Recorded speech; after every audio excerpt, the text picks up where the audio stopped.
Muito bom dia a todos. Peço permissão ao Sr. Presidente para declarar aberta a sessão. Em nome do Sr. Presidente do Instituto Politécnico de Beja, declaro aberta a sessão de abertura do seminário O Impacto das Instituições de Ensino Superior Politécnico nas Cidades de Média Dimensão. Bem-vindos. A mesa desta cerimónia é presidida pelo Presidente do Instituto Politécnico de Beja, Professor Dr. Vítor Carioca. À sua esquerda encontra-se Sua Excelência o Ministro da Educação e Ciência, Professor Dr. Nuno Crato, seguido do Presidente do Conselho Geral do Instituto Politécnico de Beja, Engenheiro João Paulo Lamoa, por sua vez seguido do Provedor do Estudante do Instituto Politécnico de Beja, António Semedo. À direita do Presidente do Instituto encontra-se o Presidente do Conselho Coordenador dos Institutos Politécnicos, Professor Dr. João Sobrinho Teixeira, seguido do Presidente da Câmara Municipal de Beja, Dr. Jorge Polito Valente. Tem agora a palavra o Sr. Presidente do Instituto Politécnico de Beja, Professor Dr. Vítor Carioca. Excelentíssimo Sr. Ministro, excelentíssimo Sr. Presidente do Conselho Coordenador dos Institutos Superiores Politécnicos, excelentíssimo Sr. Presidente do Conselho Geral, excelentíssimo Sr. Presidente da Câmara, excelentíssimo Sr. Professor do Estudante, Srs. Deputados, Srs. Presidentes dos Institutos Superiores Politécnicos, distintas autoridades civis, militares e eclesiásticas, Srs. Professores, caros estudantes e funcionários, Srs. Jornalistas, minhas senhoras e meus senhores. É com imenso sentido de responsabilidade que o Instituto Politécnico de Beja organiza um seminário destinado a debater o impacto das instituições de ensino superior politécnico nas cidades de média dimensão. E é com toda a certeza uma responsabilidade sentida e partilhada por todas as instituições de ensino superior politécnico aqui presentes que, tal como nós, assumem a responsabilidade de contribuir para o desenvolvimento social, económico e cultural das cidades e das regiões onde estão sediadas. Uma responsabilidade reforçada pelas atuais dificuldades que o país atravessa, em resultado da crise da dívida e que nos obriga a mobilizar as nossas capacidades, a nossa criatividade e os nossos melhores recursos para trabalharmos de forma colaborativa na procura de soluções para um modelo de desenvolvimento socioeconómico sustentável do país. E para refletirmos o quão importantes têm sido as instituições de ensino superior politécnico para cidades como Bragança, Viseu, Castelo Branco, Guarda, Porto Alegre, Tomar ou Beja e em todo o território onde se distribui este subsistema de ensino.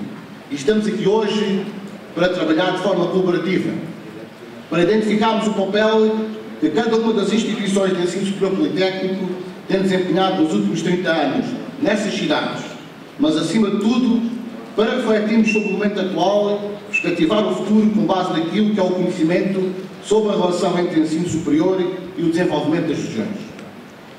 Importa pensar que na sociedade pós-industrial o desenvolvimento das regiões está fortemente associado a fatores de competitividade baseados no conhecimento, na criatividade, na inovação e no empreendedorismo. Por essa razão, é muito importante, em nossa opinião, analisar o papel que a atual rede de instituições de ensino superior politécnico tem vindo a desempenhar para a competitividade das regiões, para a qualificação e fixação de recursos humanos, mas, fundamentalmente, no combate à tendência de litoralização do país, em prol do desenvolvimento integrado do nosso território. E esta é uma discussão fundamental para todos nós, pois importa pensar o país a médio e longo prazo, encontrar soluções que compatibilizem a atual conjuntura orçamental com investimentos indutores do desenvolvimento dos territórios de baixa densidade, ou média, ou periféricos das grandes urbes, de forma a combater a desertificação do interior. É também o compromisso do poder político e a necessidade de uma efetiva aproximação dos eleitos nos distritos às suas populações. Congratulamos com o esforço que os deputados pela nossa região e outras têm feito pelo Instituto e no que se refere à discussão sobre a importância deste seminário ao deputado Mário Simões. Em minha opinião, e com todo o respeito pela investigação realizada nestes domínios, os benefícios do investimento público na rede de ensino superior politécnico são incomensuráveis para o interior do país e para as cidades. No entanto, importa ouvir hoje os especialistas e os presidentes de cada um dos institutos, que nos irão falar sobre as dificuldades que enfrentam, mas também acerca do seu potencial para o desenvolvimento das regiões destas para o país. E permitam-me, neste ponto, citar o diálogo entre Marco Polo e Kublai Khan, retirado de uma obra-prima da literatura do século XX, As Cidades Invisíveis, de Italo Calvino. Marco Polo descreve uma ponte pedra a pedra. Mas qual é a pedra que sustém a ponte? Pergunta Kublai Khan. A ponte não é sustida por esta ou por aquela pedra. Responde Marco, mas sim pela linha do arco que elas formam. Kublai Khan permanece silencioso, refletindo. Depois acrescenta, porque me falas das pedras? É só o arco que me importa. Marco Polo responde, sem pedras não há arco. Permitam-me uma metáfora. Cada uma das nossas instituições, em parceria com os agentes locais, é uma pedra que suporta este grande desafio do desenvolvimento sustentável do país. E é precisamente para estimular novas ambições, para olharmos para fora das fronteiras das nossas regiões, que aqui trouxemos hoje o modelo finlandês. E aqui trouxemos hoje especialistas finlandeses que irão analisar connosco, portanto, situações idênticas ao modelo português e que nos irão trazer as suas experiências. Mas também, se uma visão externa no contexto nacional nos ajuda, importa olharmos também para estudos, como por exemplo, aqui presente, da doutora Joana Sampaio Fernandes, da doutora Diolinda Alberto, do colega e amigo Isidro Féria, que, portanto, nos irá abordar as questões sobre as dinâmicas socioeconómicas e o financiamento das instituições de ensino superior. Mas como acreditamos que esta discussão não deve ficar restrita ao meio académico, entendemos que seria extremamente útil ouvir o que uma empresa como a Sonai aqui nos traz, os aportes que traz a este congresso. E sem dúvida, Sr. Ministro, que é a nossa preocupação a qualidade dos nossos cursos e da formação que ministramos. Apesar de estarmos conscientes que temos um papel importante no desenvolvimento das cidades de média dimensão, não nos esquecemos que uma das principais missões é a formação. A formação com qualidade dos nossos jovens e de todos os que nos procuram para atualizar os seus conhecimentos ao longo da vida, potenciando não só a sua empregabilidade, mas também o potencial empreendedor de cada um, fundamental para a criação de emprego e da dinamização da economia regional. E esta é uma missão cada vez mais exigente e cada vez mais complexa e que todo o ensino superior politécnico do país está a assumir.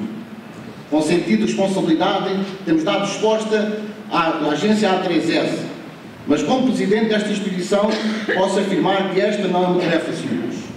Se é fácil dar resposta a campos de apreciação, já não é tão fácil alocar os recursos materiais necessários e desenvolver as parcerias que seriam facilmente estabelecidas se estivéssemos localizados numa grande cidade do litoral. Da mesma forma, dar resposta às exigências de qualificação do corpo docente afeta os cursos, nomeadamente ao nível de especialistas, não é igual para uma instituição situada no interior do país ou para uma instituição localizada numa cidade como Lisboa ou Porto. Mas posso afirmar que a nossa comunidade académica e dos outros institutos está fortemente empenhada em garantir os critérios de qualidade exigidos e continuar a contribuir para a qualificação dos jovens e da população ativa de todo o nosso país. Será, no entanto, necessário que exista uma definição clara e objetiva do que se pretende da rede do ensino superior politécnico e do papel que esta deve desempenhar, pois no passado recente assistimos a medidas bem intencionadas de reforço do financiamento das instituições de ensino superior, suportadas pelo contrato de confiança, que preconizava, entre outras coisas, o aumento de vagas e que, na prática, se traduziu numa flexibilização de vagas de licenciaturas. Em resultado, tivemos no interior do país mais dificuldade em preencher as vagas, independentemente da qualidade dos nossos cursos, das condições de que dispomos para o seu funcionamento. Um outro exemplo são os cursos de especialização tecnológica, para os quais é necessário, de imediato, definir um modelo de financiamento. Para terminar, gostaria de transmitir algumas notas de otimismo.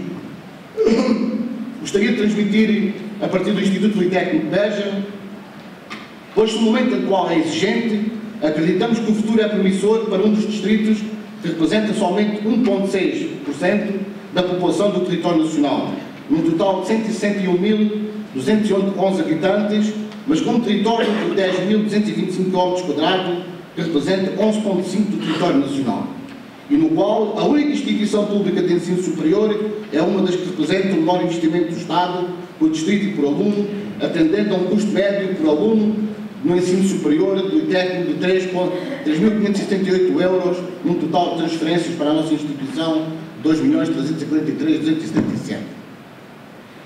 E para continuarmos a desempenhar a nossa missão nesta região, que o Conselho Geral do IPBEJA aprovou um ambicioso plano estratégico. Plano que concilia os nossos traços identitários, intimamente ligados aos setores da atividade mais determinantes para o desenvolvimento da região, no passado e no presente, como é o caso da agricultura, onde a nossa Escola Superior Agrária tem dado um contributo fundamental, mas com a preocupação de promover os outros setores que, de alguma forma, possam contribuir para a revitalização do tecido económico da região, através do estímulo ao empreendedorismo, à transferência de conhecimento e inovação técnica e tecnológica.